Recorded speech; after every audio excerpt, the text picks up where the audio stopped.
Welcome to DEFCON 3. I'm KT McFarland. Is the Taliban back in Afghanistan? They just launched an attack against the parliament building in Kabul.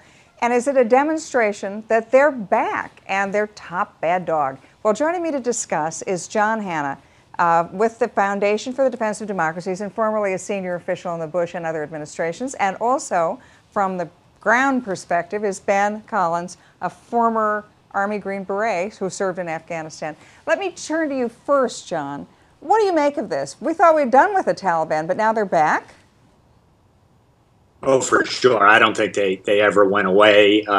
They're looking at a U.S. drawdown significantly. My guess is that they think they might be able to recreate what ISIS has done in Iraq. This was a unbelievably brazen attack that actually penetrated the parliament during a parliamentary session. The parliament members were there. It could have been quite disastrous. Luckily, none of the members were killed.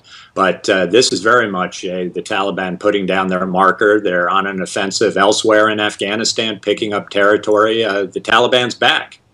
Ben, I've got to ask you, you fought in Afghanistan. When you look at something like this, what do you think? I mean, is it just what's happened? All the gains that we've made, have we now lost them all? The Taliban's back? Well, I think so. I mean, I don't think the Taliban, like John referred to, I don't think they really ever went away, right? I mean, I think this has been a whack-a-mole war essentially since 2002, 2003.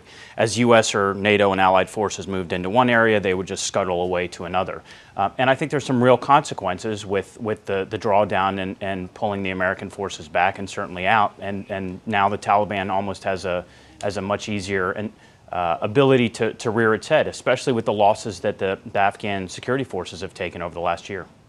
You know, John, when you look at this, it looks like the Taliban is not only back, but that they're a growing force in Afghanistan. Compare this to the other groups. Is ISIS back? Is Al-Qaeda back? Is this a multi-party civil war?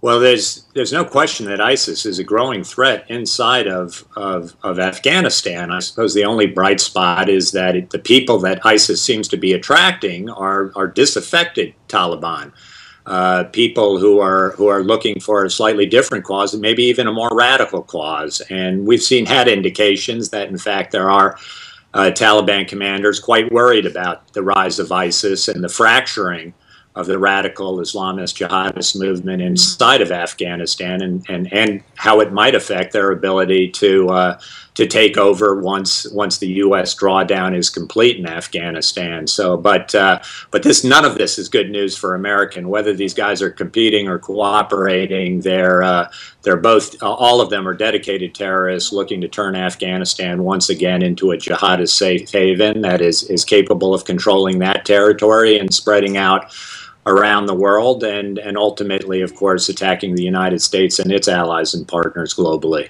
You know, Ben, we've spent hundreds of billions of dollars for years and years trying to train Afghan security forces. On the other side, where does Afghanistan's adversaries get its money? Where's the Taliban being funded? Who's funding ISIS? Is there some big power behind all this? So that's a great question. And I think when it comes to ISIS, it's certainly troublesome, but I don't think that they have a very successful future ahead of them in Afghanistan. And for a lot of reasons. One, I think that ISIS has shown that they have a universal goal versus a nationalistic ability of the Taliban. And also you have Pakistan and you have Iran, right? And so especially in Iran is an emergent ally to the Taliban. I mean, back in 98, I think, we almost had a full-blown war between the Taliban and Iran. But now with ISIS in the mix, so we've seen that Iran is now giving them weapons, money, support, everything from machine guns to IEDs. So I think on that side with the border that they share, and also with Pakistan. So Pakistan is a natural enemy of ISIS as well. So I think they're going to still be getting their normal funding might increase through the ISI.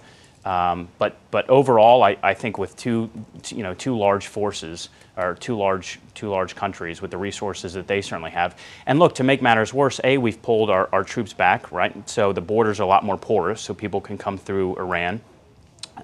And with this emerging nuclear deal, they're going to have resources through the lifting of sanctions, 100 times what they have. So, with the $50 to $100 billion that are at stake now, how much more trouble are they going to be able to cause in the region? And certainly we'll probably see some of that rise in Afghanistan. John, let me turn to you to finish.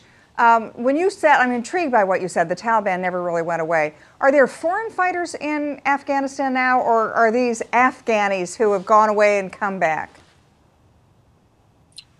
Well, my guess is that it's mostly Afghans. We've actually heard about in a Washington Post story over the weekend about a young Afghan who went on the jihad to the Islamic State in Syria, was martyred there, and yet was recruited inside of Afghanistan by ex-Taliban commanders. So we've always had foreign fighters in Afghanistan, of course, a lot of them coming in from Central Asia and other places, but not nearly the kinds of numbers that we've seen being recruited to the so-called caliphate in Iraq and Syria. So my guess is that we're still talking about, both in ISIS and, of course, the Taliban, these are primarily disaffected Afghans and Afghans who are looking to conduct the jihad in their own country.